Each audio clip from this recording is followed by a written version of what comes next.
मैं चौथे चरण के तमाम मतदाताओं से अपील करूंगा कि अगर पुलिस प्रशासन रोके तब भी आप वोट डालने जाना। ये इंडिया गठबंधन प्रत्याशी सपा सुप्रीमो अखिलेश यादव हैं। उत्तर प्रदेश के कन्नौज लोकसभा सीट से चुनाव लड़ रहे हैं। चुनाव पूर्व अपने मतदाताओं से अपील किए हैं और भारतीय मतदाताओं को मतदान करने के लिए प्रोत्साहन भी किए। मतदान करना कितना अहमियत है, इसके लिए चुनाव आयोग भी लोगों को मतदान करने के लिए प्रोत्साहन करता है। ये चुनाव आयोग हमेशा इस बात के लिए प्रेरित करता है कि ज़्यादा से ज़्यादा वोट डालें, लेकिन इधर हमें देखने को मिला है कि बीजेपी जब से हताश हुई है, जनता ने उसके खिलाफ मतदान किया है, तो वो पुलिस और प्रशासन को आगे कर रहे हैं और पुलिस और प्रशासन से वोटिंग रोक रहे हैं।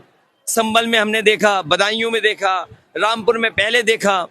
इसलिए अपने मतदाताओं से मैं कहूँगा कि वो वोट डालने ज़रूर जाएं। वोट की अगर रोकें तो वहीं धरने पर बैठ जाएं या कोई रास्ता ऐसा अपनाएं, कम से कम वोट डालने जाएं। लेकिन चुनाव आयोग के नाक के नीचे उत्तर प्रदेश के कन्नौज लोकसभा सीट में कुछ और भी हलचल मच रहे हैं। सत्ताधारी बीजेपी प्रत्याशी पाठक का चुनाव पूर्व भाषण सुनेंगे तो आपको पांव तले जमीन खिसक जाएंगे। बीजेपी प्रत्याशी जनता से वोट करने की अपील नहीं करते, बल्कि ये कुछ और सुनाते हैं। ये अपने मतदाताओं को वोट करने के लिए प्रोत्साहन नहीं करते। ये अपने मतदाताओं को विपक्षी समाजवादी पार्टी के कार्यकर्ताओं को जमीन में खोदकर गाड़ देंगे को सुनाते हैं। इनका कहना है कि 2024 लोकसभा चुनाव में बीजेपी की सरकार है, मोदी योगी की सरकार है, जमीन खोदकर गाड़ देंगे। मुख्यमंत्री थे या 2024 का चुनाव है, योगी आदित्यनाथ उत्तर प्रदेश के मुख्यमंत्री हैं, जिसने भी लोकतंत्र की प्रक्रिया को प्रभावित करने की कोशिश की, जमीन खोद के गाड़ दिया जाएगा, जमीन खोद के गाड़ दिया जाएगा। यह भारतीय जनता पार्टी की सरकार है।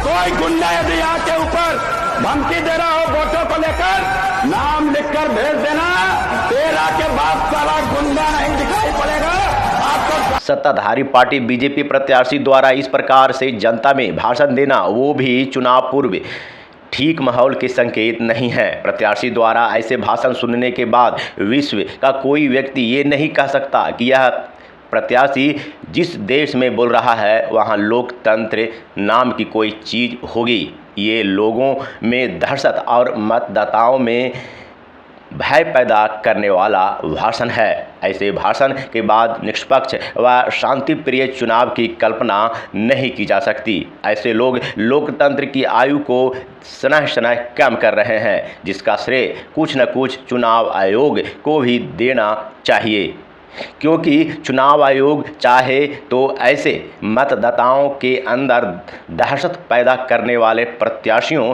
पर अंकुश लगा सकता है, लेकिन ऐसा नहीं हो रहा है। मतलब बीजेपी प्रत्याशी की खुली छूट दे दी गई है। बीजेपी प्रत्याशी जो चाहे बोल सकते हैं और जो चाहे वह कर सकते हैं। ये सत्ताधारी नेता विपक्षी इंडिया गठबंधन के नेताओं को अर्बन नक्सल सोच वाले भी कह सकते हैं।